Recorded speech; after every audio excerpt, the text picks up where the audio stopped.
Good morning. Hope everyone is doing well. My Black History Month series continues. Going to be speaking on Ida B. Wells.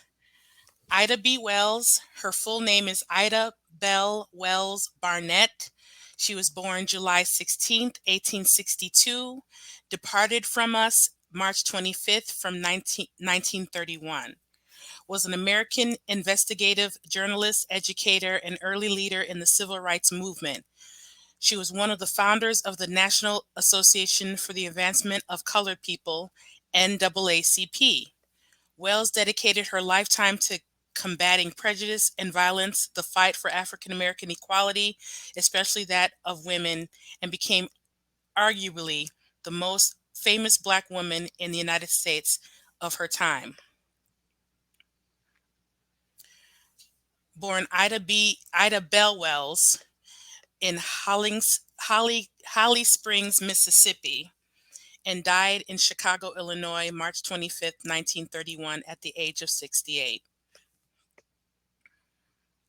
Born into slavery in Holly Springs, Mississippi, Wells was freed by the Emancipation Proclamation during the American Civil War at the age of 14. She lost both parents and her infant brother in the 1878 yellow fever epidemic. She went to work and kept the rest of the family together with the help of her grandmother. Later moving with some of her siblings to Memphis, Tennessee, Wells found better pay as a teacher. Soon Wells co-owned and wrote for the Memphis Free Speech and Headlight newspaper. Her reporting covered incidents of racial segregation and inequality. In the 1890s, Wells documented lynching in the United States in articles and through her pamphlets called Southern Horrors, Lynch Law in All Its Phases, and The Red Record, investigating frequent claims of whites that lynchings were reserved for Black criminals only. I forgot to share my screen. Let's view this beautiful lady.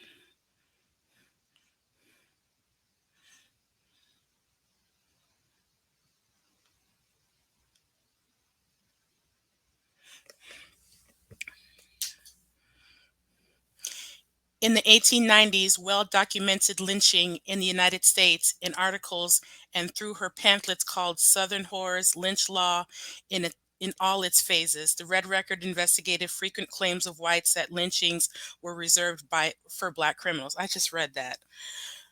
Wells exposed lynching as a barbaric practice of whites in the South used to intimidate and oppress African Americans who created economic and political competition and a subsequent threat of loss of power for whites. Wells' pamphlet set out to tell the truth behind the rising violence in the South against African Americans. At this time, the white press continued to paint the African Americans involved in the incident as villains and whites as innocent victims. Ida B. Wells was a respected voice in the African American community in the South that people listened to. Thus, Wells' pamphlet was needed to show people the truth about this violence and advocate for justice for African Americans in the South. A white mob destroyed her newspaper office and presses as her investigative reporting was carried nationally in Black-owned newspapers. Subjected to continued threats, Wells left Memphis for Chicago. She married Ferdinand L. Barnett in 1895 and had a family while continuing her work writing, speaking, and organizing for civil rights and the women's movement for the rest of her life. Wells was outspoken regarding her beliefs as a Black female activist and faced regular public disapproval, sometimes including from other leaders within the civil rights movement and the women's suffrage movement. She was active in women's rights and the women's suffrage movement, establishing several notable women's organizations. A skilled and persuasive speaker, Wells traveled nationally and internationally on lecture tours. Wells died of kidney disease on March 25th, 1931 in Chicago, and in 2020 was posthumously honored with the Pulitzer Prize Special Citation for outstanding and courageous reporting on the horrific and vicious violence against African Americans during the era of lynching. Her early life. It shows a house where she grew up and where she was born. Ida B. Wells was born on the Bowling Farm near Holly Springs, Mississippi, July 16th, 1862. She was the eldest child of James Madison Wells, 1840 to 1878, and Elizabeth Lizzie Warrington James. Wells' father was a white Wells' father James Wells' father was a white man who impregnated an enslaved black woman named Peggy. Before dying, James' father brought him age 18 to Holly Springs to become a carpenter's apprentice. Upon learning carpentry skills, he was able to work for hire in Holly Springs, with his wages going to his slave holder. Lizzie's experience as an enslaved person was quite different. One of 10 children born on a plantation in Virginia, Lizzie was sold away from her family and siblings and tried without success to locate her family following the Civil War.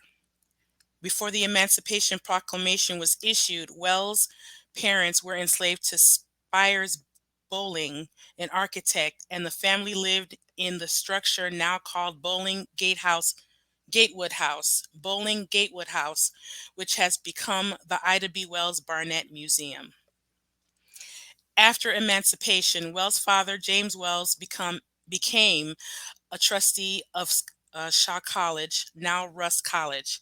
He refused to vote for Democratic candidates during the period of Reconstruction, became a member of the Loyal League, and was known as a race man for his involvement in politics and his commitment to the Republican Party.